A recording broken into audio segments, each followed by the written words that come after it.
नेपाल दर्पणमा साथी मदन पौड्यालसँगै अर्जुन पोखरेलको नमस्कार। नेपाल दर्पण उज्यालो रेडियो नेटवर्क काठमाडौँमा 90 मेगाहर्जसँगै देशभरि विभिन्न एफएम स्टेशनहरूबाट तथा मोबाइल एप्लिकेसन र अनलाइनबाट संसारभर एकसाथ प्रसारण भइरहेको छ।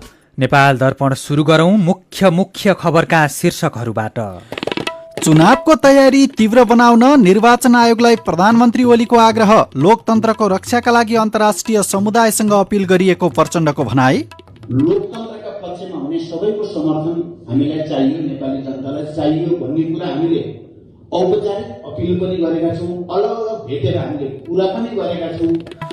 अर्थ मन्त्रालयले बजेट संशोधन गरेर 13 खर्ब 44 अर्ब रुपैयाँमा झार्यो। आर्थिक वृद्धि दर 7%कै हाराहारीमा हुने दाबी। बङ्गलादेशबाट रासायनिक मल खरिद प्रक्रिया सुरु। पहिलो चरणमा 20,000 मेट्रिक टन मल आउने। अमेरिकी पूर्व राष्ट्रपति ट्रम्प विरुद्ध महाअभियोगको सुनवाई सुरु हुँदै महाअभियोग प्रस्ताव राजनीतिक पूर्वाग्रहबाट प्रेरित रहेको ट्रम्पका वकिलको टिप्पणी। र राष्ट्रिय महिला लिगमा आर्मीले वालिङ र पुलिसले विराटनगरलाई हरायो। भारतसँगको पहिलो टेस्ट क्रिकेट इङ्ल्यान्डले 227 रनले जित्यो। उज्यालो रेडियो नेटवर्कबाट प्रसारण भइरहेको नेपाल दर्पणमा अब सुनौ पूरा खबर। प्रधानमन्त्री केपी शर्मा ओलीले चुनावको लागि आवश्यक कामलाई अघि बढाउन निर्वाचन आयोगलाई सुझाव दिनुभएको छ। निर्वाचन आयोगको कार्यालय कान्तिपथ पुगेर प्रधानमन्त्री ओलीले प्रमुख आयुक्त र आयुक्तलाई चुनावको तयारी तीव्र पार्न सुझाव दिनुभएको हो। चुनाव गराउनु बाहेक आयोगलाई अरू कुराहरूको मतलब नभएको प्रमुख आयुक्तले प्रधानमन्त्री समक्ष राखेको प्रधानमन्त्रीका प्रेस सल्लाहकार सूर्य थापाले जानकारी दिनुभयो।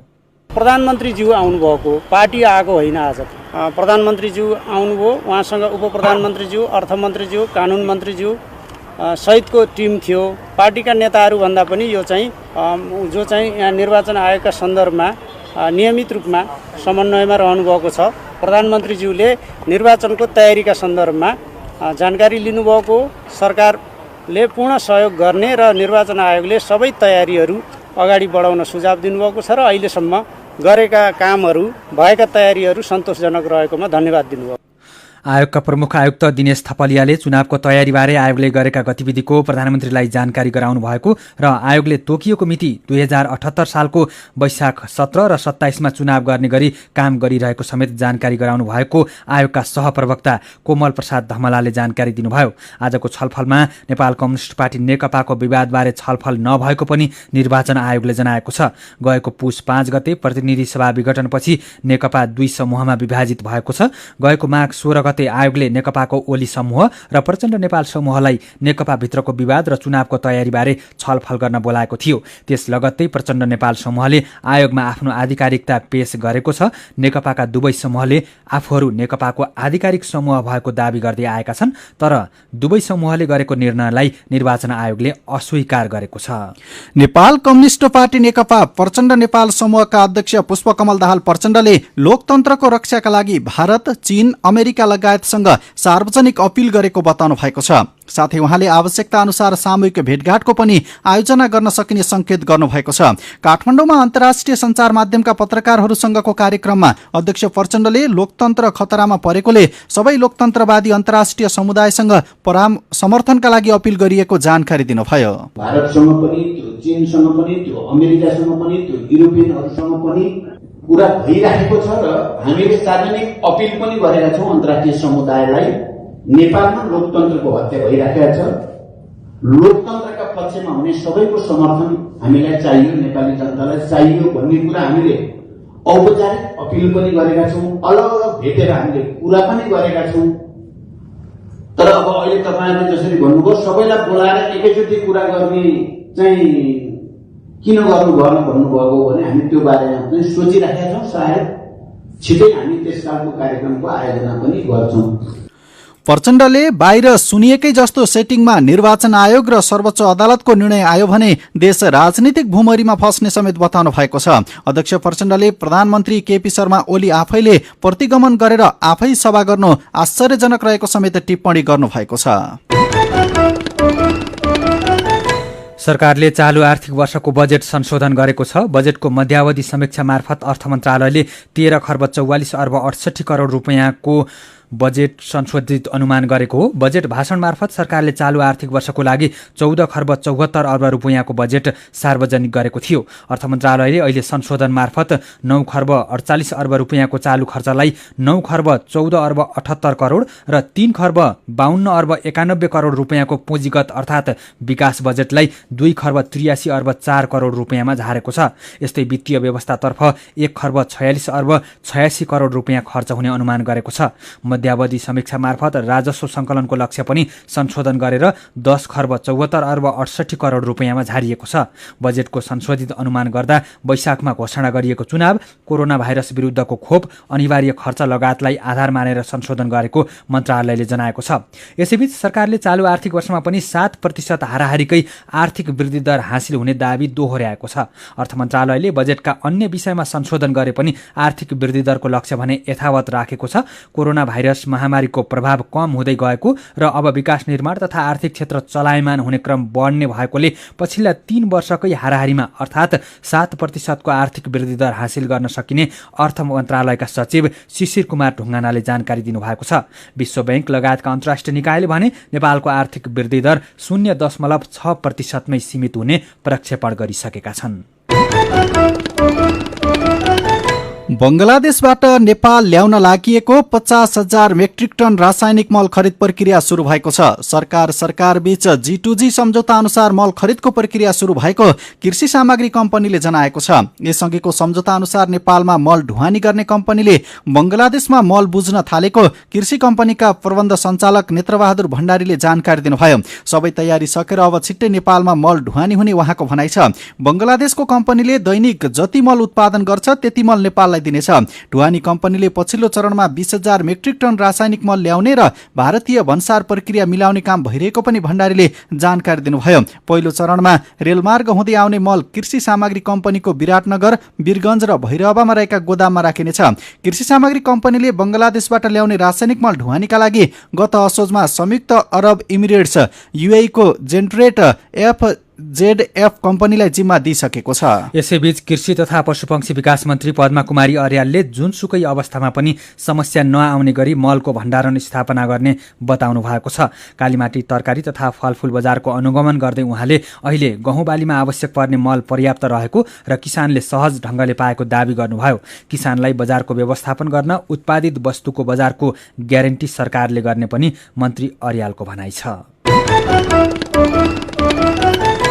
त्रिभुवन विश्वविद्यालयले आउँदो फागुन अन्तिम हप्तादेखि स्नातक र वैशाखदेखि स्नातकोत्तर तहको पढाइ भौतिक रूपमा सञ्चालन गर्ने भएको छ। कोरोनाको कारणले भौतिक रूपमा हुने पढाइ रोकिएकोमा फागुन अन्तिम हप्तादेखि सुरु गर्ने भएको त्रिभुवन विश्वविद्यालयका रजिस्ट्रार प्राध्यापक डाक्टर पेशल दाहालले जानकारी दिनुभयो। उहाँले कोरोना महामारी सामान्य भइसकेकोले भौतिक रूपमा विद्यार्थी उपस्थित गरेर कक्षा सञ्चालन गर्न थालिएको बताउनुभयो। महामारीपछि त्रिभुवन विश्वविद्यालयले भर्चुअल विधिबाट कक्षा सञ्चालन गर्दै आएको छ। दाहालका अनुसार केही क्याम्पसले पालिकाको स्वीकृति लिएर यसअघि नै पठन पाठन सुरु गरिसकेका छन्। त्रिभुवन विश्वविद्यालय अन्तर्गत देशभरि 1124 क्याम्पस रहेका छन्। सीधा कुरा प्रश्न विचार यो हो उज्यालो रेडियो नेटवर्क काठमाडौँमा 90 मेगाहर्ज, नेपाल दर्पणमा नेपालमा हिमताल फुट्ने जोखिम बारेको कुराकानीसँगै खबरको सिलसिला बाँकी नै छ, सुन्दै गर्नुहोला। तपाईँ अहिले रेडियो, मोबाइल एप्लिकेसन र अनलाइनबाट प्रसारण भइरहेको उज्यालो रेडियो नेटवर्कको नेपाल दर्पण सुन्दै हुनुहुन्छ।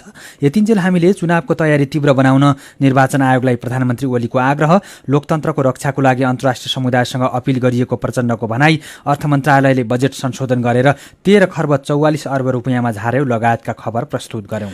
नेपाल दर्पणमा अब बाँकी प्रसङ्ग। गएको आइतबार भारतको उत्तराखण्डमा हिमपहिरोपछि आएको बाढीका कारण ज्यान गुमाउनेको संख्या 27 पुगेको छ। 171 जना भन्दा धेरै हराइरहेका छन्। हिमपहिरोपछि नदीमा आएको बाढीले जलविद्युत आयोजना, पुल तथा नदी तटीय क्षेत्रका घरहरू समेत बगाएको छ। उत्तराखण्ड जस्तै नेपाल पनि हिमताल विस्फोट तथा हिमपहिरोको जोखिमयुक्त क्षेत्र रहेको विज्ञहरू बताउँछन्। साथी भोजेन्द्र बस्नेतले अन्तर्राष्ट्रिय एकीकृत पर्वतीय विकास केन्द्र इसिमोडका हिमताल विज्ञ सुदन महर्जनलाई नेपालमा भारतको उत्तराखण्डमा भएको जस्तो घटनाको जोखिम किन रहन्छ भनेर सोध्नु भएको छ। उत्तराखण्ड हाम्रो नेपाल भयो, सिक्किम भयो, हामीले चाहिँ हिमालय भनेर चाहिँ बुझ्नुपर्छ, जुन चाहिँ एउटै किसिमको चट्टानहरूले बनेको एउटै स्ट्रेचमा बनेको हिमालहरू हो।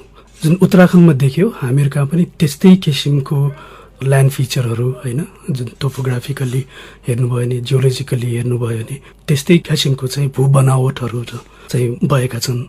र साथसाथै हिमताल र हिमनदी भन्यो भने उत्तराखण्डमा पनि हिमनदीहरू प्रशस्तै छन्, त्यस्तै हाम्रो नेपालमा पनि हिमनदीहरू हिमतालहरू धेरै छन्। त्यसले गर्दा त्यो किसिमको चुनौती यहाँ पनि छ भन्न सकियो। त्यो भन्नुको मतलब चाहिँ हामीहरूको नेपालमा पनि त्यस्तै किसिमको चुनौतीहरू चाहिँ धेरै छन्। तपाईँकै नेतृत्वमा इसिमोडको अध्ययनबाट गएको सेप्टेम्बरमा एउटा प्रतिवेदन सार्वजनिक भएको थियो, त्यसमा पनि निकै चुनौतीहरू सार्वजनिक भएको थियो। मुख्य जोखिम चाहिँ कहाँ देखिएको छ? त्यसमा चाहिँ हामीले के जान्नुपर्छ भन्दा चाहिँ हामीहरूकोमा हिमताल फुट्ने सम्भावना हामीहरूको कन्ट्रीमा भए पनि तर चाहिँ टिबेटन साइडमा चाहिँ अझ बढी तालहरू छन् होइन। त्यो भएको हुनाले चाहिँ हामीले नेपाललाई मात्र चाहिँ हेर्ने भन्दा पनि नेपालभन्दा बाहिर जुन तालहरू पानी बगेर आउँदाखेरि नेपालमा आउन सक्छ त्यो तालहरूको पनि चाहिँ स्टडी गरेको हौँ होइन। त्यो भन्दाखेरि चाहिँ अब हामीले सरस्वती हेर्दा र पहिलाको जुन हिमतालहरू फटेको हेर्दाखेरि पनि हामीले कोशी बेसिन भन्छौँ होइन, कोशी एरियामा चाहिँ धेरै पहिला पनि हिमतालहरू फुटेका छन्। अहिले सरस्वती हेर्दा पनि हिमतालहरू हेर्नुभयो भने चाहिँ गण्डकी र कर्णाली बेसिनमा भन्दा चाहिँ हाम्रो चाहिँ कोशी बेसिनमा चाहिँ धेरै हिमतालहरू छन् र ठुला हिमतालहरू पनि धेरै चाहिँ कोशीमा छन्। कतिवटा ताल चाहिँ नेपालका लागि जोखिम देखिएका छन् अहिले? अहिले हामीले हेर्दाखेरि चाहिँ यो प्रतिवेदन अनुसार चाहिँ धेरै जसो चाइना र नेपालमा छन् होइन। एउटा चाहिँ हामीले यो महाकालीमा एउटा चाहिँ जोखिमयुक्त ताल भनेर चाहिँ छुटाएका छौँ। सबै गर्दा चाहिँ 47वटा ताल चाहिँ 10टा बेसिनमा चाहिँ हामीले पाएका छौँ। यसमा चाहिँ 21वटा चाहिँ नेपालमा छन्, एउटा इन्डियाको पार्ट जुन महाकालीमा भयो, अर्को चाहिँ हामीले अरू सबै चाहिँ चाइनामा चाहिँ पाएका छौँ। केही वर्षपछि अथवा केही दशकपछिको जोखिम देखेका हौँ अथवा आजभोलि पनि जोखिम हुन् तिनीहरू चाहिँ हामीले जोखिमको रूपमा हेर्दाखेरि? यो चाहिँ हामीले प्रतिवेदनमा जोखिमयुक्त भन्ने बित्तिकै अहिले नै जोखिम भएर चाहिँ अहिले नै फुट्ने त्यस्तो खालको चाहिँ होइन। यो प्रतिवेदनले चाहिँ के दिन खोजेको भन्दा यही जोखिमयुक्तहरू छन्, यी जोखिमयुक्त तालमा चाहिँ हामीले चाहिँ अलिकति सतर्क भएर बस्नुपर्ने हुन्छ।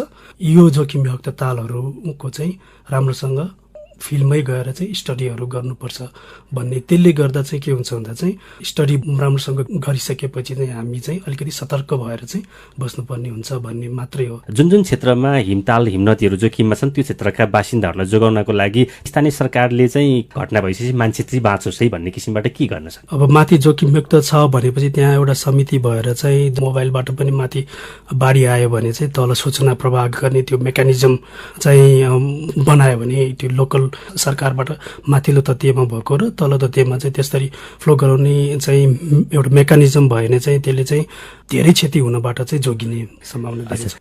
उहाँ हुनुहुन्थ्यो र अन्तर्राष्ट्रिय एकीकृत पर्वतीय विकास केन्द्र इसिमोडका हिमताल विज्ञ सुदन महर्जनकै नेतृत्वमा इसिमोडले गएको भदौ महिनामा नेपालमा हिमतालको जोखिम बारेमा एउटा प्रतिवेदन सार्वजनिक गरेको थियो, जस अनुसार नेपाललाई क्षति गर्न सक्ने 3624वटा हिमताल मध्ये 47वटा हिमताल जोखिमपूर्ण अवस्थामा छन्। तीमध्ये नेपालमा 21वटा, तिब्बतमा 25वटा र भारतमा एउटा रहेको छ। जोखिम रहेको भए पनि नदी तटीय क्षेत्रमा बसोबास बढिरहेको र यसबारेको विपद व्यवस्थापनमा सरकारले ध्यान नदिएको विज्ञहरूको भनाइ छ।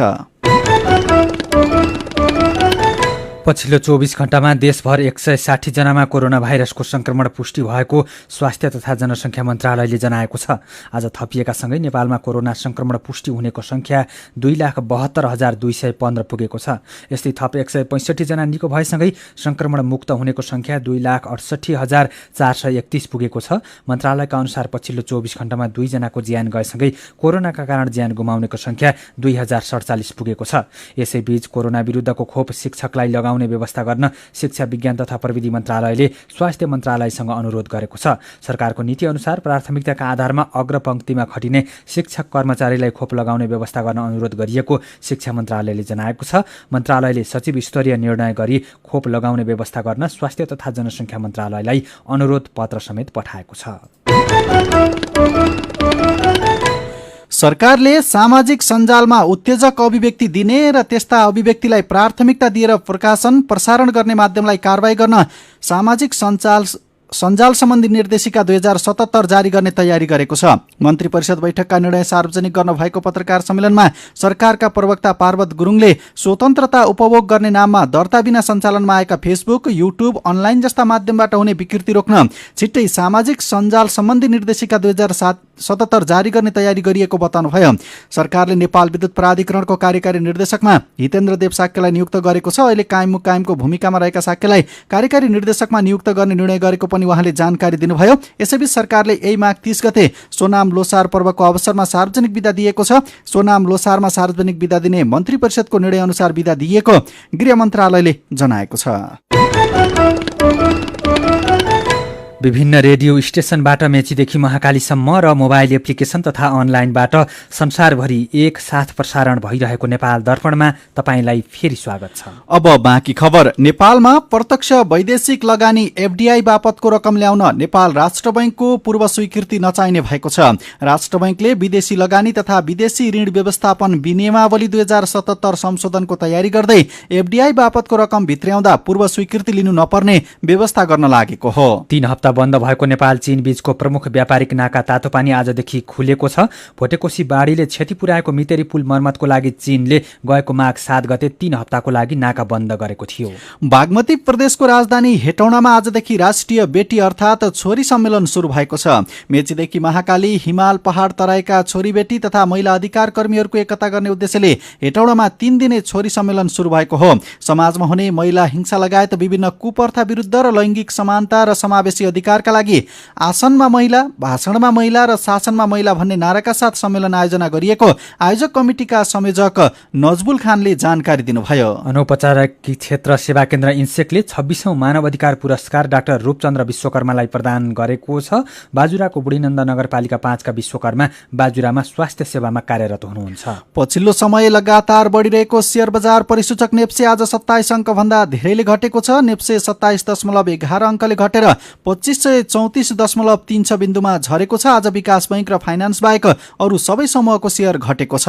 ताप्लेजुङको श्रीरङ्गा गाउँपालिका 3 तेल्लोकमा रहेको फुन्द्रुङवा आधारभूत विद्यालयमा जंगलबाट सल्किएको डढेलोले क्षति गरेको छ। विद्यालयका सबै कागजात साथै अन्य सामग्री जलेको विद्यालय अध्यक्षकी प्रधानाध्यापक सम्झना कार्कीले जानकारी दिनुभयो। इलामको इलाम नगरपालिकाले किसानलाई गाई पालनका लागि 27.5 लाख अनुदान दिएको छ। पालिकाका 11वटा वडाका किसानलाई दुग्ध उत्पादनमा व्यावसायिक बनाउन 27,50,000 रुपैयाँ अनुदान दिएको पालिकाका प्रवक्ता तथा वडा नम्बर 5 का वडा अध्यक्ष ठाकुर नारायण श्रेष्ठले जानकारी दिनुभयो। मेरो पनि भन्नु छ। प्रधानमन्त्री केपी शर्मा ओलीले निर्वाचन आयोगमा पुगेर चुनावको तयारीबारे जानकारी लिएको खबरमा युवराज मिश्रले उज्यालोको फेसबुक पेजमा लेख्नु भएको छ, प्रधानमन्त्रीज्यू पहिले सर्वोच्च अदालतबाट फैसला आउन दिनुहोस् अनि निर्वाचन आयोगबाट नेकपाको आधिकारिकता टुङ्गो लागुन्जेल पनि पर्खनुहोस्। विवादित विषयमा निर्वाचन आयोगमा पुगेर निर्देशन दिनु उचित होइन।